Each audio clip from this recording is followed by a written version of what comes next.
yang bertertarik ke jalan surga, kami mengucap syukur Bapa atas kasih karunia-Mu. Kau mengumpulkan kami Bapa pada malam hari ini. Kami hendak melanjutkan pembahasan kami tentang kehidupan Daud. Bantu Bapa agar setiap apa yang akan kami bahas pada malam hari ini sesuai dengan firman-Mu. Dan biarlah Engkau mencurahkan Roh Kudus pada setiap kami. Bantu kami Bapa untuk mengerti lebih dalam lagi kitab suci Bapa supaya kami dapat mengerti hati Bapa. Dan biarlah lewat perjalanan hidup Daud kami dapat mengerti kehidupan Yesus Kristus dan pada akhirnya dapat mengerti kehidupan yang Bapa kehendaki pada setiap kami. Bantu Bapa agar biar apa yang kami lakukan pada malam hari Bapa dapat memberikan kemuliaan dan sukacita hanya kepadamu saja. Dengan meninggikan nama Yesus Kristus yang hidup kami berdoa dan mengucap syukur. Amin. Saya mau berbagi kasih karunia dengan judul apa ya judulnya? Kehidupan Daud setelah menjadi raja. Saya bikin timeline-nya dulu. Dari tahun 1390 sebelum Masehi sampai 1050 ini zaman hakim-hakim. Ini zaman hakim-hakim. Tahun 1050 sampai 1010 ini zaman Raja Saul. Nah, ini zaman Daud. Dari 1010 sampai 970 ini Daud jadi raja. Ini Raja Daud. Kalau baca di 2 Samuel 5 ayat 4, kita bisa tahu kalau Daud itu jadi raja waktu dia umur 30 tahun. Di sini umur dia 30 tahun. Berarti dia lahir tahun 1040 sebelum Masehi. Dia memerintah total 40 tahun, jadi 70 tahun di sini. Dia baru mati. Nah, pemerintahannya tuh bisa dibagi dua, yaitu 7 tahun dan 33 tahun. 7 tahun pertama itu dia memerintah di Hebron. Itu berarti tahunnya 1003.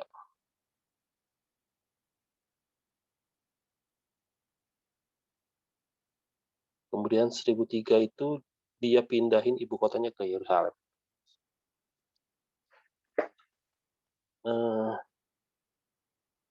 Apalagi ya? Dia lari-lari sejak tahun 1020. Berarti dari dia umur 20 tahun. Ini masa dia lari. Ini yang kemarin beberapa minggu kita bahas tuh ini. Kehidupan pelarian Daud. Sebelumnya ada pengurapan Daud. Waktu dia berumur sekitar 15 tahun. Berarti tahun 1025. Ini dia diurapi pertama kali oleh Samuel. Nah, ini timeline-nya. Kita review singkat ya. Nah, jadi kalau kita baca di Mazmur 78 ayat 70 sampai 71, di situ ditulis dipilihnya Daud hambanya. Diambilnya dia dari antara kandang-kandang kambing domba, dari tempat domba-domba yang menyusui didatangkannya dia untuk menggembalakan Yakub umatnya dan Israel miliknya sendiri. Daud muda pekerjaannya itu kan gembala. Lalu dia diurapi jadi raja. Di sini waktu dia umur 15 tahun. Sejak saat itu kehidupannya tuh terus bergerak dengan sangat cepat. Dia pindah ke istana, mainin kecapi buat Saul. Terus lama-lama jadi kesayangannya Saul. Terus lama-lama dia kalahin Goliat. Akhirnya jadi menantu raja kan.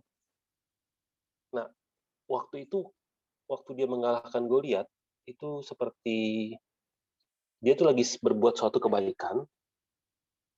Nah, waktu dia berbuat kebaikan itu hidupnya malah susah.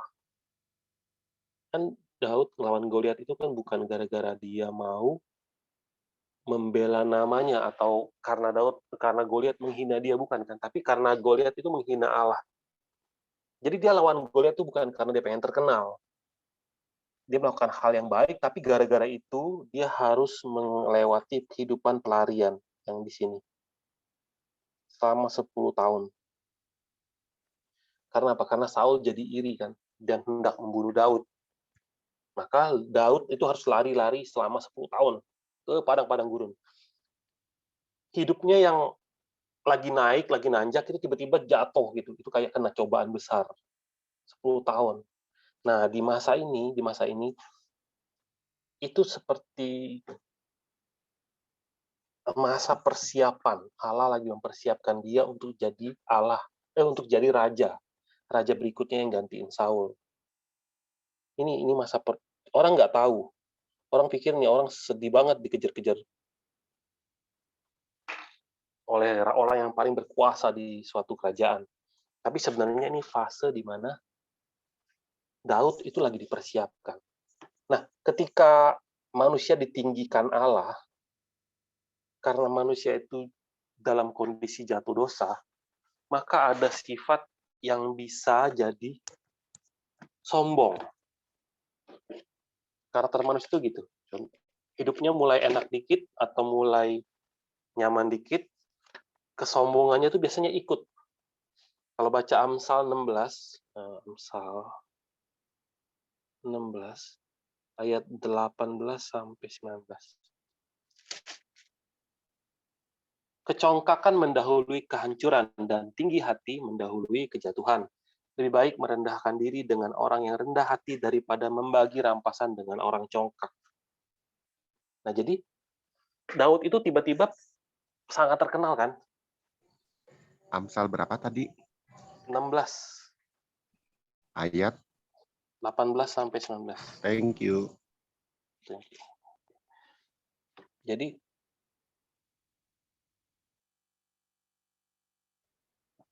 karena Allah takut Daud bisa menjadi sombong, biasanya orang tuh kalau lagi ngetop tuh sombong ya. Allah menggunakan Saul yang jahat untuk membuat Daud menjadi rendah hati. Jadi dipakai Tuhan. Jadi pakai alat untuk merendahkan hatinya si Daud. Nah, kalau kita lihat ketika dalam pelarian minggu-minggu kemarin, Daud itu punya kesempatan bunuh Saul tuh 2 kali kan. Bukan saja dia tidak ambil kesempatan itu, malah di hadapan Saul, Daud apa? Merendahkan dirinya lagi. Dia bilang apa? Aku ini kutu, anjing mati, dia bilang. Kamu itu orang diurapi raja. Ya, ini kasih tahu kita bahwa Daud itu tidak mencoba untuk tenar, untuk jadi raja, atau untuk tidak berambisi untuk jadi raja, menurut waktu dia. Tapi dia semuanya nunggu waktu Tuhan. Nah, ketika Tuhan lihat waktunya sudah genap, Allah baru jadikan dia raja. Nah, hari ini kita akan bahas itu. Coba bayangin ya, dia 10 tahun lari-lari, tinggal di goa-goa, semua orang mencari dia dan mengkhianati dia, dan sekarang dia jadi raja. Coba bagaimana keharuan dia itu. Nah, waktu dia jadi raja, sejak dia diurapi, berarti dari sini ya, ini dia diurapi itu umur 15 tahun loh, masih ngembalain domba oleh Salomo. Jadi rajanya di sini, umur 30 tahun. Keseluruhan fase ini, itu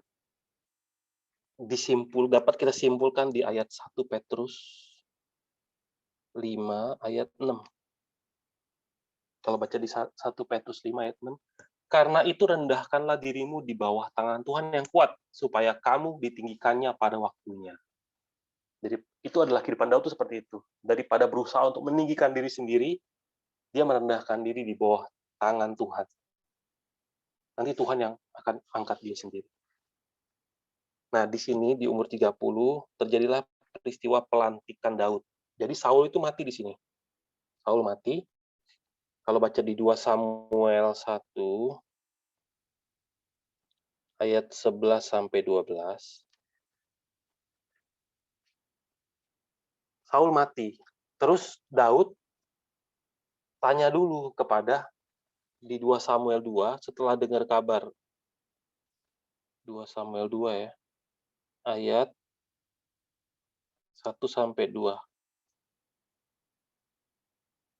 Dia nggak langsung, wah Samuel mati nih, saatnya gue jadi raja. Enggak, bahkan dia nanya Tuhan dulu. Tuhan, apakah aku harus bagaimana nih? Aku harus pergi kemana? Dia tanya Tuhan dulu. Tuhan ngomong, kamu pergi ke Hebron. Kalau baca di 2 Samuel 1, 2 Samuel 2, ayat 1 dan 2. Kemudian bertanyalah Daud kepada Tuhan, katanya, apakah aku harus pergi ke salah satu kota di Yehuda? Firman Tuhan kepadanya, pergilah. Lalu kata Daud, kemanakah aku pergi? Firman-Nya, ke Hebron. Lalu pergilah Daud ke sana dengan kedua istrinya, Ahinoam perempuan Yizreel dan Abigail bekas istri Nabal orang Karmel itu. Nah, kalau baca ayat 4, kemudian datanglah orang-orang Yehuda lalu mengurapi Daud di sana menjadi raja atas kaum Yehuda. Nah, jadi di umur 30, sejak saat ini dia jadi raja selama 7 tahun 6 bulan. Tapi hanya raja satu suku. Raja sukunya Yehuda doang.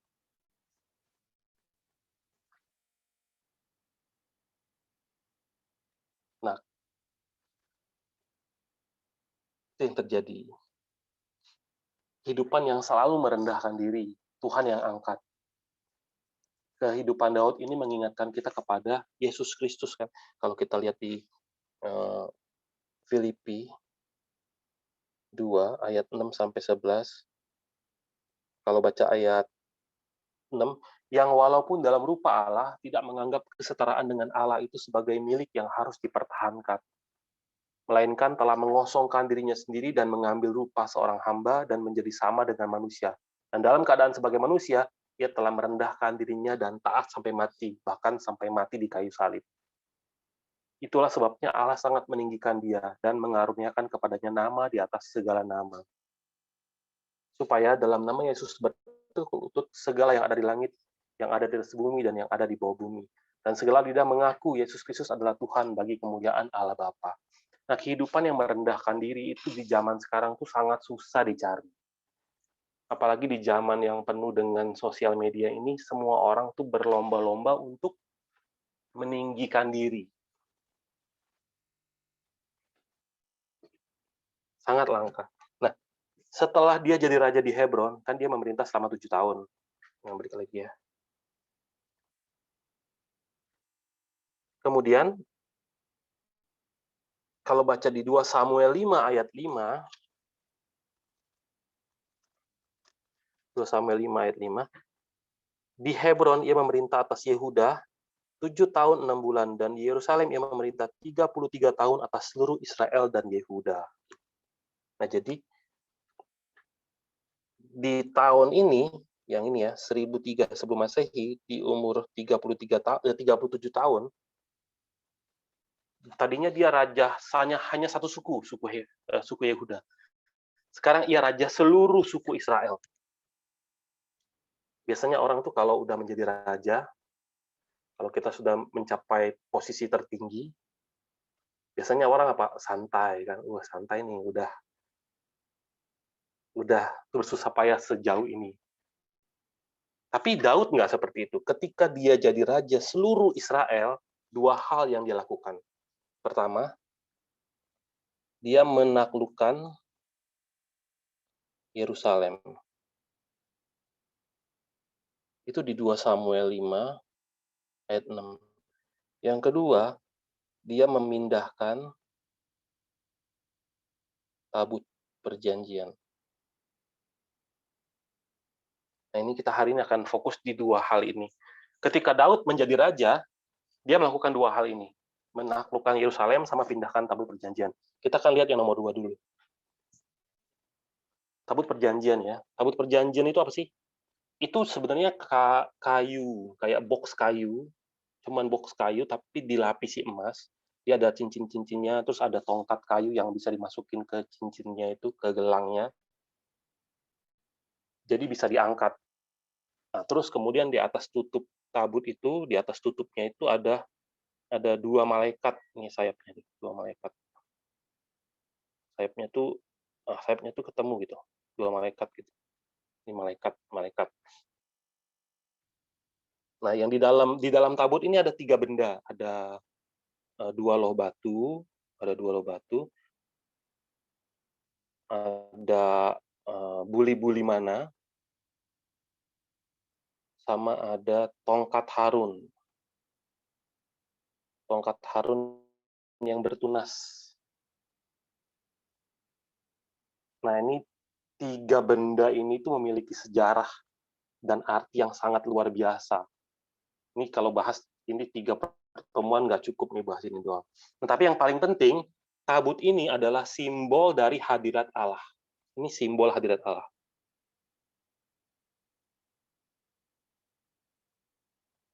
Karena Allah bilang sama orang Israel begini, aku akan bertemu kalian di tabut ini, di atas tabut ini, di antara 2 kerub ini kan yang kosong. Di Keluaran 25 ayat 22, Keluaran 25 ayat 20, dari atas tutup pendamaian itu dari antara kedua kerub yang di atas tutup tabut hukum itu, aku akan berbicara dengan engkau tentang segala sesuatu yang akan kuperintahkan kepadamu untuk disampaikan kepada orang Israel. Nah, di sini ya, Tuhan bilang, tabut ini adalah tempat aku bertemu dengan kamu dan aku ngomong sama kamu. Orang Israel percaya ini. Nah, jadi sejak saat itu, tabut ini jadi simbol keberadaan Allah, hadirat Allah. Jadi ketika mereka lihat tabut, oh mereka tahu Allah ada di situ. Nah, sekarang di zamannya Daud, ketika dia jadi raja, karena dia sudah jadi raja di seluruh Israel, dia mau bawa tabut ini ke Yerusalem. Nah, artinya apa ini? Tindakan membawa atau memindahkan tabut, itu seperti Daud lagi ngomong, Allah itu adalah raja sejati dari bangsa ini. Kalian jangan lihat aku raja, tapi raja sejati itu Allah. Jadi dia pengen melakukan suatu pesta yang besar. Pesta ketika apa? Ketika raja sejati datang, raja sejati masuk ke Yerusalem. Jadi kayak upacara pelantikan, tapi yang dibawa apa? Tabut. Bukan tentang dirinya. Nah, jadi kalau kita balik lagi ya, tabut itu hilang itu di sini. Di sini. Di akhir zaman hakim-hakim. Di tahun 1102 SM. Kalau teman-teman ingat, kita bahas berapa minggu yang lalu. Itu nggak jelas ya. 1102 SM. Sekarang dia mau balikin di sini. Itu kurang setahun lagi itu 100 tahun yang lalu loh ini kejadiannya. Jadi waktu itu mereka perang sama Filistin. Waktu itu Imam Eli bilang, Imam Eli kan punya 2 anak tuh, Hofni sama Pinhas. Mereka imam-imam yang jahat kan. Jadi waktu mereka kalah, mereka bawa tabut itu pergi perang di perang Afek di 194. Nah, waktu itu mereka bilang, kita harus bawa Allah ke sana, makanya kita bisa menang. Tapi yang terjadi malah apa? Ketika mereka bawa tabutnya, malah mereka kalah, tabutnya hilang. Jadi Filistin bawa tabutnya kan. Lihat tuh, Allah kita lah sebenarnya Allah sejati, Allahnya Israel nggak ada apa-apanya. Habis itu dibawa ke Filistin, tahan cuma 7 bulan. Kenapa? Karena dibawa ke 3 kota di Filistin, semua tiga kota tuh kena tulah. Akhirnya mereka bilang, aduh kita harus balikin nih, Allahnya orang Israel nih. Kita mati nih kalau kita terus-terusan bawa Allahnya Israel. Jadi mereka balikin. Mereka balikin Allahnya Israel, mereka kirim ke Bet Semes. Waktu itu mereka kirim ke Kiryat Yarim namanya.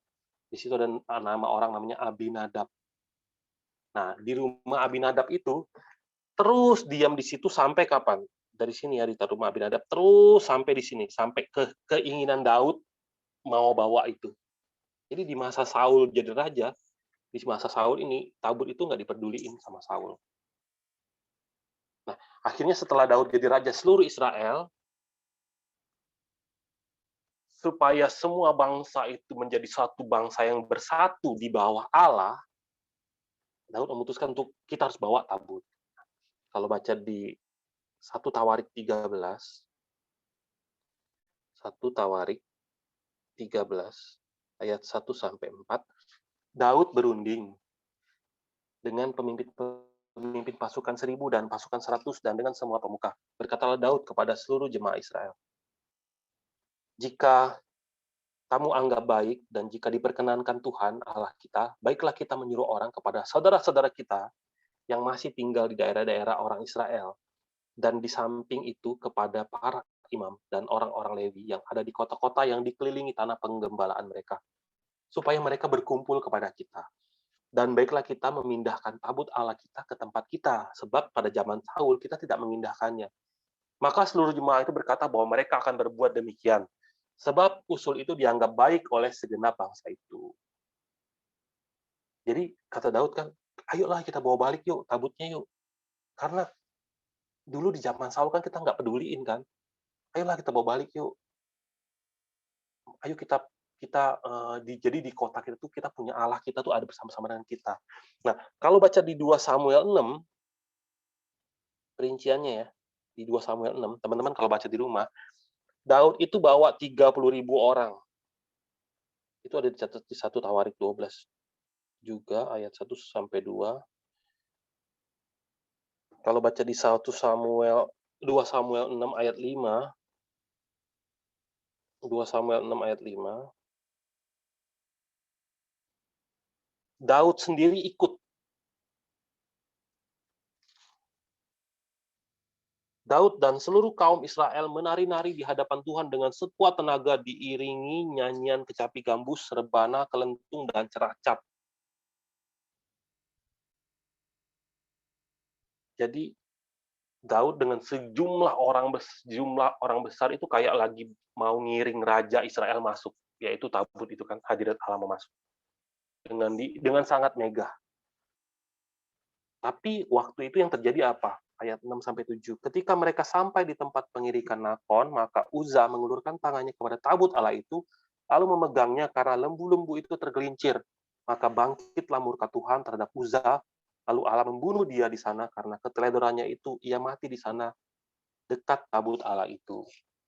Jadi ketika dia bawa, jadi tabut itu dibawa ke pakai kereta. Keretanya tergelincir. Nah, Uza, ada satu orang namanya Uza, dia itu dari kecil tinggal di rumah papanya itu ada tabut itu kan. Dia kan keturunan Abinadab. Ketika tabutnya mau jatuh, dia pegangin supaya nggak jatuh. Niatnya baik, tapi dia mati dibunuh Allah gara-gara itu. Kenapa? Karena waktu mereka bawa pulang tabut itu, mereka tuh pakai cara orang-orang Filistin. Kalau baca di 1 Samuel 6 ayat 7, tabut yang harusnya dipikul oleh orang-orang Lewi, malah mereka pakaiin kereta baru. Itu kenapa? Karena dulu 1 Samuel 6 ayat 7, waktu Filistin itu kena tulah kota-kotanya, mereka keputuskan untuk balikin tabut kan. Mereka nggak tahu caranya. Jadi mereka pakai kereta baru. Kalau baca di 1 Samuel 6 ayat 7, oleh sebab itu ambillah dan siapkanlah sebuah kereta baru dengan 2 ekor lembu yang menyusui yang belum pernah kena kuk. Pasanglah kedua lembu itu pada kereta, tetapi bawalah anak-anaknya kembali ke rumah supaya jangan mengikutinya lagi. Jadi apa yang dilihat orang Israel 100 tahun yang lalu itu yang terjadi. Oh, ada lembu jalan bawa tabut. Selama 100 tahun itu yang mereka lakukan. Oh, begitu caranya. Dan di saat ini mereka melakukan suatu hal yang sama.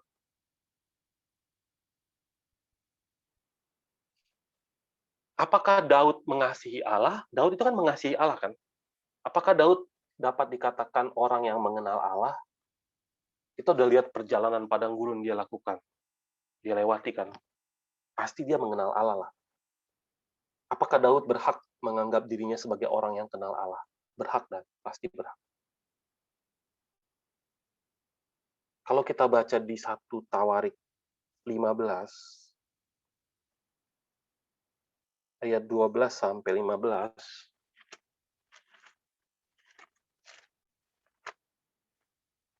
1 Tawarik 15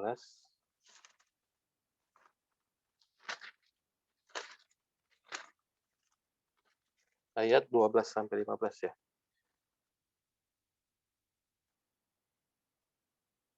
Ayat 11 dulu. Dan Daud memanggil Zadok dan Abiatar, imam-imam itu dan orang-orang Lewi, yakni Uriel, Asaya, Yoel, Semaya, Eliel, dan Abinadab. Dan berkata kepada mereka, "Hai kamu ini, para kepala puak dari orang Lewi, kuduskanlah dirimu, kamu ini dan saudara-saudara sepuakmu, supaya kamu mengangkut tabut Tuhan Allah Israel ke tempat yang telah kusiapkan untuk itu. Sebab oleh karena pada pertama kali kamu tidak hadir, maka Tuhan Allah kita telah menyambar di tengah-tengah kita, sebab kita tidak meminta petunjuknya seperti seharusnya." Di kemudian hari, ini proses untuk membawa tabut yang kedua kali. Yang pertama gagal kan, yang kedua kali Daud hubungi orang-orang Lewi. Itu artinya apa? Daud sadar. Akhirnya dia bisa buat pengakuan seperti ini, gara-gara kalian nggak ada dulu, kalian nggak angkut, makanya kita gagal.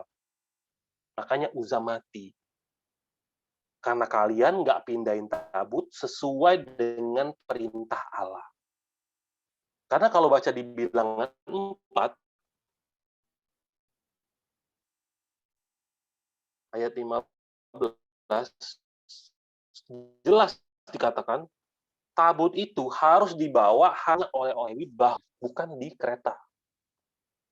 Jadi bahkan cara ngangkat tabut pun Allah udah kasih tahu. Tapi orang-orang yang terbiasa dengan tabut itu bahkan nggak tahu hal-hal itu. Terus tahun dia yang mau kita bahas hari ini adalah ketika kita melayani Allah atau kita beribadah kepada Allah, kita harus beribadah kepada Allah sesuai dengan cara Allah, bukan cara kita. Kita mungkin bisa putuskan, oh, cara aku beribadah kepada Allah tuh ya begini. Aku akan jadi Kristen yang seperti ini. Tapi padahal Tuhan bilang apa? Bukan seperti itu kamu harus beribadah. Jadi walaupun kelihatannya Uza itu keluarin duit banyak, bikin kereta baru, akhirnya kalau nggak sesuai dengan apa yang Allah mau, ujungnya apa? Mati.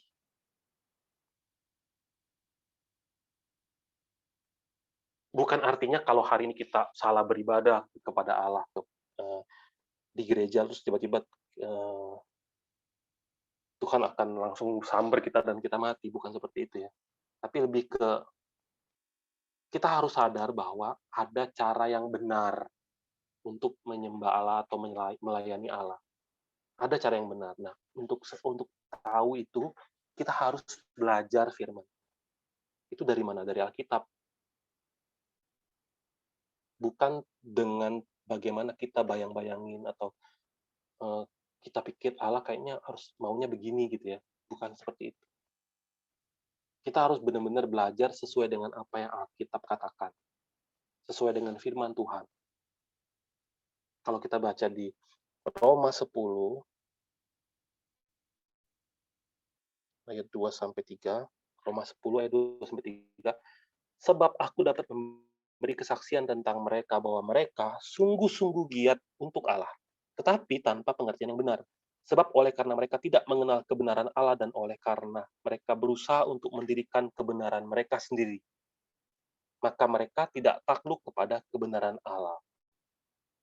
Nah, di ayat ini dikatakan apa? Ada orang-orang yang sangat antusias, percaya kepada Allah dengan sangat antusias, dan mereka mau melakukan pekerjaan-pekerjaan Allah. Mereka sangat berapi-api. Tapi sayangnya mereka tidak memiliki pengetahuan yang lengkap untuk melayani Allah.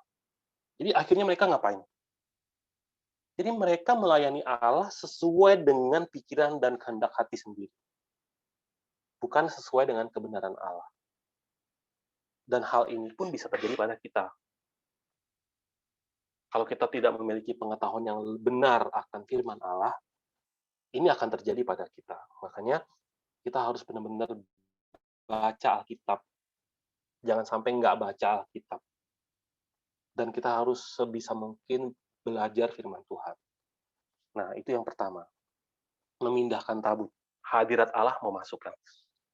Yang kedua, menaklukkan Yerusalem. Yerusalem. Di zaman Daud, Yerusalem ini disebutnya kota Yebus, karena isinya orang-orang Yebus. Nah, Daud serang, Daud kalahkan, Daud rebut Yerusalem ini kan. Akhirnya dia sebut apa? Kota Daud. Kalau di Alkitab ada kota Daud, atau ada Sion, atau Yerusalem. Ini itu kota ini. Jadi kota ini dikelilingi oleh gunung. Jadi dia kayak benteng alami. Nah, waktu zaman penaklukan Kanaan di zamannya Yosua kan bawa orang Israel masuk ke Kanaan. Yerusalem ini kan sudah ada di zaman itu, di zaman Yosua.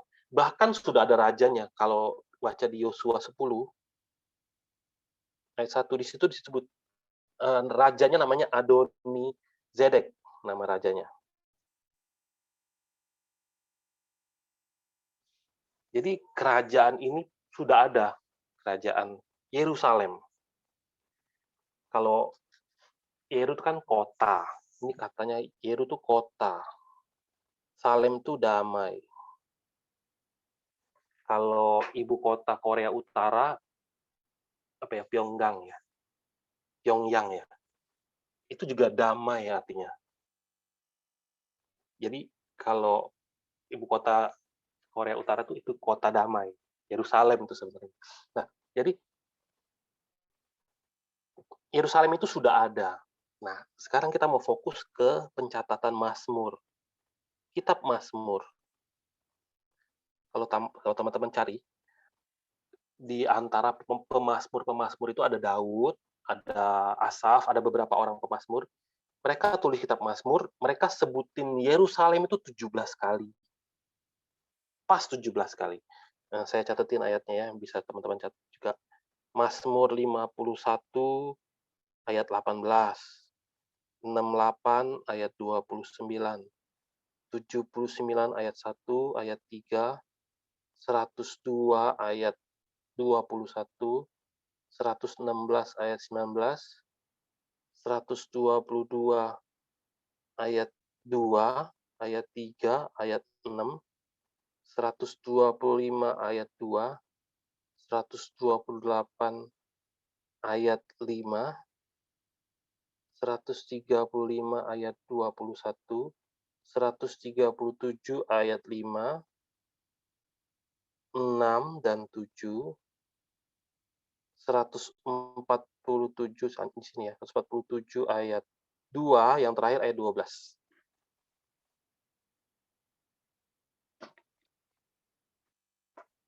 Jadi Yerusalem ini kalau di kitab Mazmur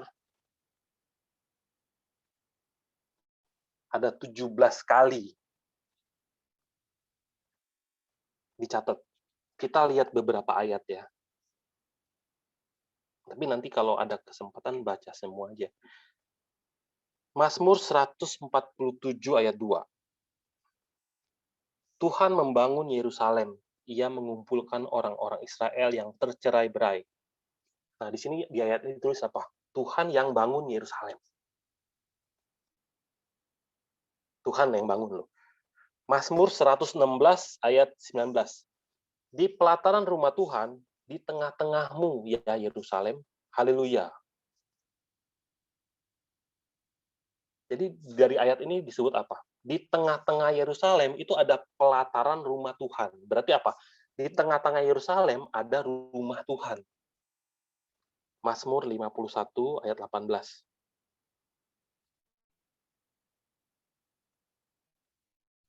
Kalau di Indonesianya ayat 20.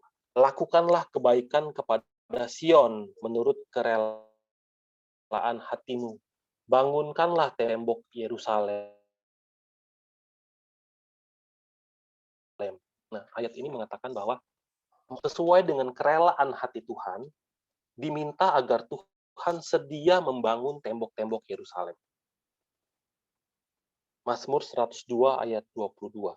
Supaya nama Tuhan diceritakan di Sion dan dipuji-puji di Yerusalem. Di sini pujian pada Allah itu ada di seluruh Yerusalem, ya kan? Satu lagi, Mazmur 135 ayat 21. Terpujilah Tuhan dari Sion, Dia yang diam di Yerusalem. Haleluya. Nah, jadi secara luar ketika Daud taklukkan Yerusalem dan bawa tabut itu masuk,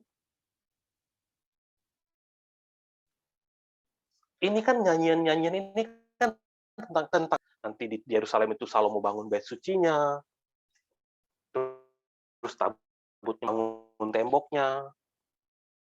Itu semua hal-hal yang terjadi di Yerusalem.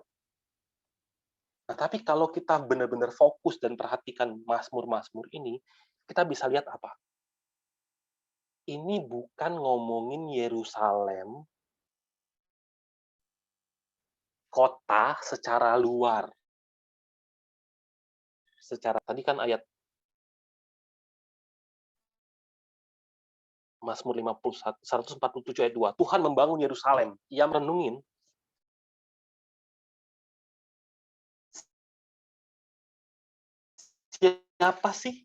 siapa yang dikumpulkan Tuhan? Siapa yang Tuhan lagi bangun, lagi buat bait Allah? Siapa yang di dalam dirinya kan? Ayat 24. Di situ ditulis apa?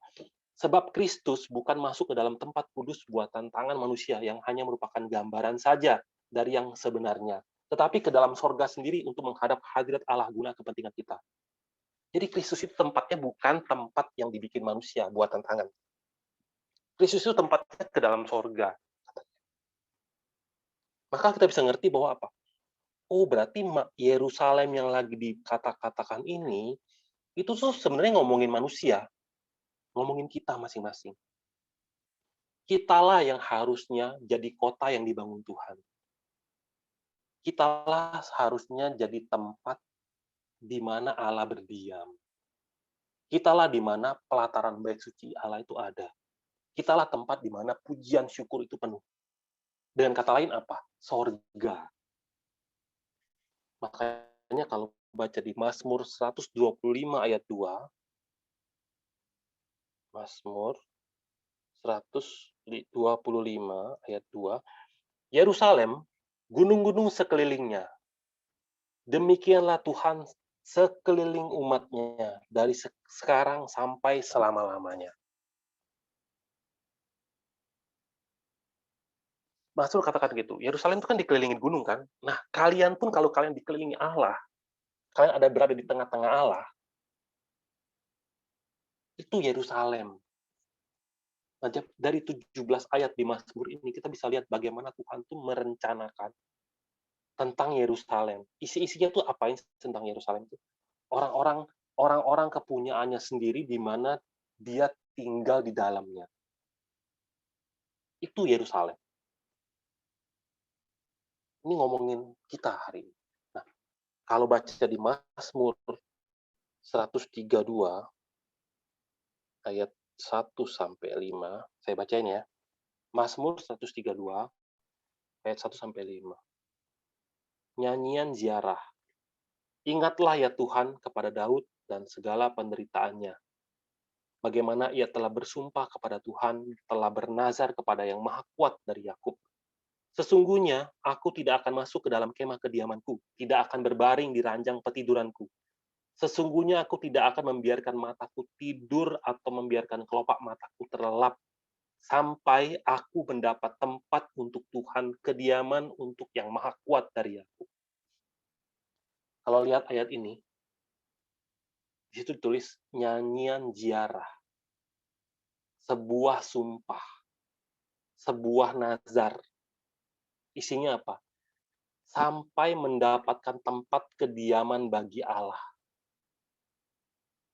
Sampai aku mendapat tempat untuk Allah berdiam. Kota Yerusalem kah yang Daud maksud ketika dia tulis ini? Atau Daud sedang berbicara tentang hatinya, atau ini nubuat tentang Yesus. Makanya Yesus bilang kan, Bapakku bekerja sampai sekarang, makanya aku bekerja juga. Nggak bisa tidur, sampai aku mendapatkan tempat untuk Tuhan. Dan ketika Tuhan datang, 2000 tahun yang lalu, baca di Matius 8 ayat 20, sama Lukas 18 ayat 8. Kalau baca di Matius 8 ayat 20, dia bilang, serigala mempunyai liang dan burung mempunyai sarang, tetapi anak manusia tidak mempunyai tempat untuk meletakkan kepalanya. Ada nggak tempat Allah bisa berdiam? Nggak ada. Kalau baca Lukas 18 ayat 8, ketika anak manusia itu datang, apakah didapatinya iman? Nggak ada. Nah, jadi, merebut Yerusalem, membawa tabut masuk. Kalau Yeremia tulis, Yeremia 3 ayat 16 sampai 18. Apabila pada masa itu kamu bertambah banyak dan beranak cucu di negeri ini, demikianlah firman Tuhan. Maka orang tidak lagi akan berbicara tentang tabut perjanjian Tuhan. Itu tidak lagi akan timbul di dalam hati dan tidak lagi akan diingat orang. Orang tidak lagi akan mencarinya atau membuatnya kembali. Pada waktu itu Yerusalem akan disebut takhta Tuhan dan segala bangsa akan berkumpul ke sana demi nama Tuhan ke Yerusalem, dan mereka tidak lagi akan bertingkah langkah menurut kedegilan hatinya yang jahat. Pada masa itu, kaum Yehuda akan pergi kepada kaum Israel, dan mereka akan datang bersama-sama dari negeri utara ke negeri yang telah kubagikan kepada nenek moyangmu menjadi milik pusaka. Nah, Yeremia menubuatkan ketika semua hal yang jasmani tentang hadirat Allah berbentuk tabut masuk ke Yerusalem. Nah, kalau kalian kan mengenai semua itu kan dicatat kan peristiwanya, kata Yeremia. Ketika kalian mengerti,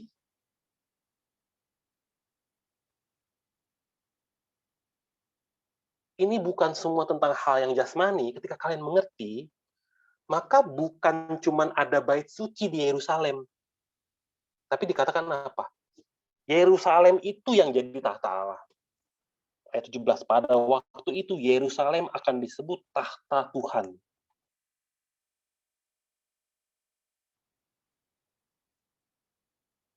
Syaratnya itu 2 Korintus 4 ayat 18. Sebab kami tidak memperhatikan yang kelihatan, melainkan yang tidak kelihatan, karena yang kelihatan adalah sementara, sedangkan yang tak kelihatan adalah kekal. Maka konsep yang benar tentang Allah yang bertahta, itu mulai akan muncul dalam pikiran kita, akan mulai muncul. Kalau dulu kan, hadirat Allah itu tabut. Tabut itu Daud mau masuk ini ke Yerusalem. Dia mau ngapain? Raja sejati itu Allah. Nah, kalau begitu, hari ini, bagi kita masing-masing, konsep yang benar tentang Allah bertahta itu di mana? Apakah mengakui Allah? Apa artinya kita mengakui Allah ada? Percaya Allah, percaya. Kita mengaku Allah ada, mengaku Allah ada. Apa itu artinya melihat Allah? Apakah mengaku dengan bibir gitu? Apakah tentang melihat Yesus, terus bisa pegang Yesus gitu? Kita harus mulai berpikir hari ini, semuanya itu tentang Allah bertahta. Hanya ketika dikatakan kita mengakui Allah ada, barulah kita bisa bilang bisa melihat Allah. Kalau Allah nggak bertakhta, percuma lihat Yesus juga ngapain. Orang Israel, mereka lihat Yesus, tapi Yesus nggak bertakhta, ngapain? Sekali lagi ya, hanya ketika Allah bertakhta, kalimat mengakui Allah dan melihat Allah itu baru genap. Jadilah Allah Immanuel. Nah, maka pertanyaannya sekarang, setelah kita melihat seluruh perjalanan hidup kita mulai dari lahir sampai hari ini, apakah ada di antara kita yang hari ini masih ragu atau bisa bilang, kayaknya bukan gua deh Yerusalemnya.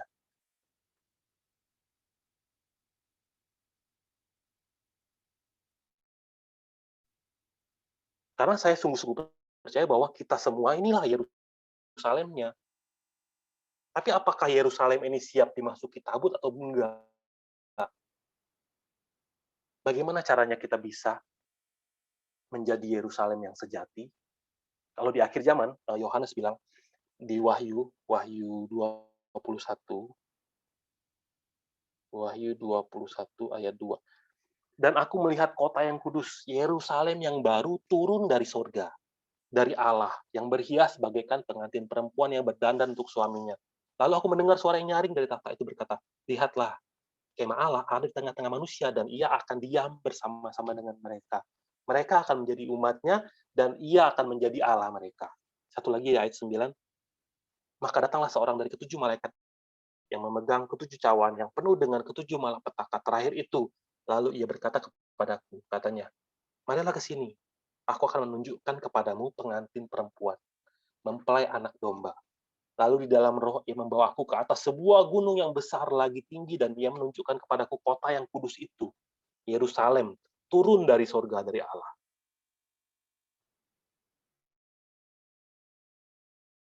Orang malaikat itu panggil Yohanes, sini, sini, sini, dengan bangga dilihat, tuh lihat, kamu lihat nggak?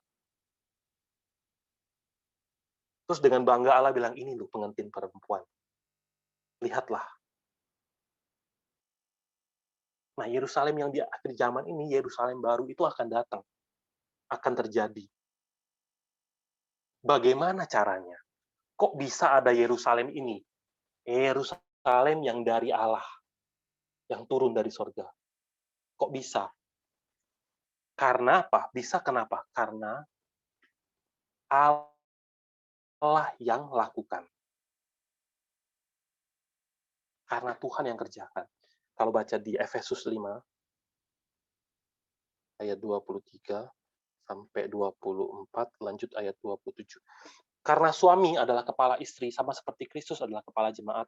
Karena itu, sebagaimana jemaat tunduk kepada Kristus, demikianlah jugalah istri kepada suami dalam segala sesuatu. Ayat 27, supaya dengan demikian ia menempatkan jemaat di hadapan dirinya dengan cemerlang tanpa cacat, atau kerut, atau yang serupa itu. Tetapi supaya jemaat kudus dan tidak bercela. Katanya Allah yang akan lakukan itu, Yesus yang akan lakukan itu, Kristus yang akan lakukan itu.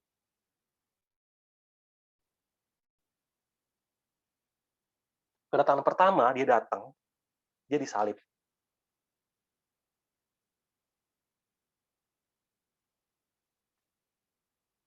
Bangsa Israelnya sudah ada, Yerusalemnya sudah ada, bait sucinya ada. Secara luar semua ada.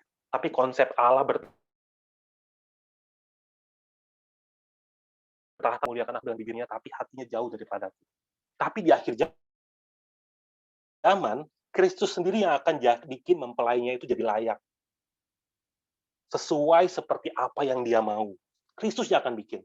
Kalau baca di Yesaya 2, Yesaya 2 ayat 1 sampai 3.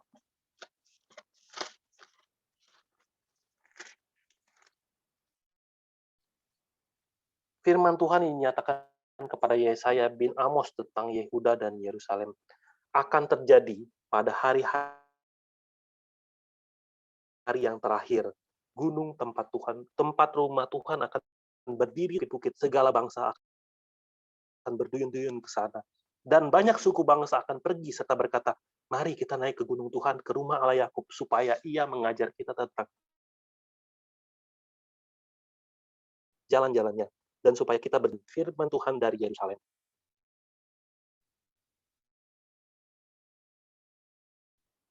Mereka menginjil dalam keharuan dan syukur, dan senantiasa berdoa, tidak putus-putusnya. Kenapa? Karena di dalam mereka punya kehendak Kristus. Bahkan waktu, tempat, dan rahasia sejarah penebusan itu sudah menjadi milik mereka. Ini akan terjadi di hari-hari akhir, kata Yesaya. Merebut Yerusalem dan memindahkan tabut. Kalau kita bisa lompat sudut pandang dari melihat hal-hal yang dari luar, sekarang kita ngelihat hal-hal yang dari dalam, yang nggak kelihatan. Di akhir zaman, kita bilang apa? Yerusalem yang baru itu akan jadi. Nah, marilah kita lihat itu dengan iman. Kita imani itu. Dan ketika itu jadi harapan kita, maka akan timbul apa?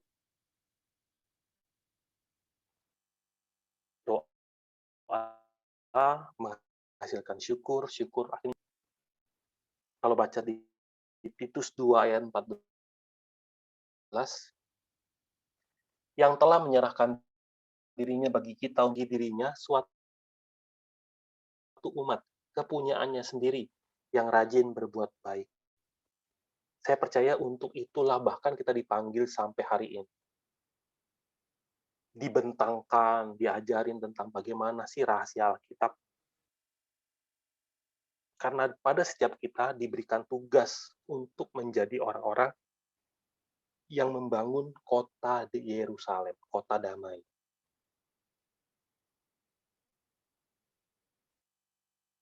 Tanpa damai orang nggak bisa lihat Tuhan. Efesus 2 ayat 14. Karena dialah damai sejahtera kita yang telah mempersatukan kedua pihak dan yang telah merubuhkan tembok pemisah, yaitu perseteruan.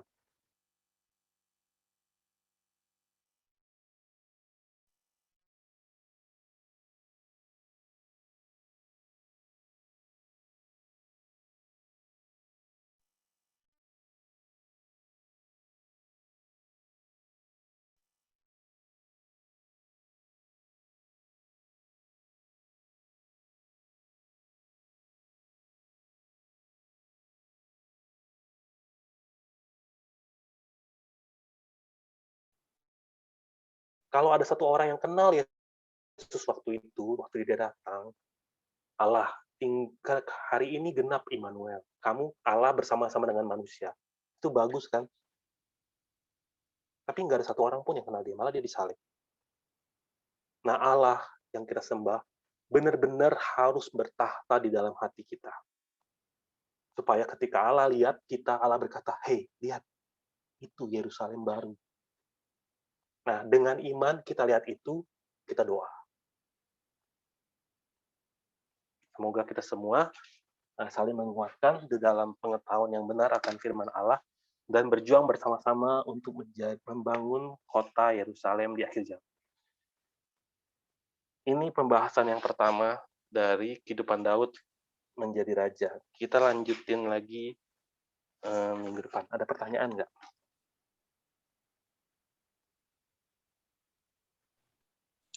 Itu 2 ayat terakhir Titus berapa ya kok tadi ya?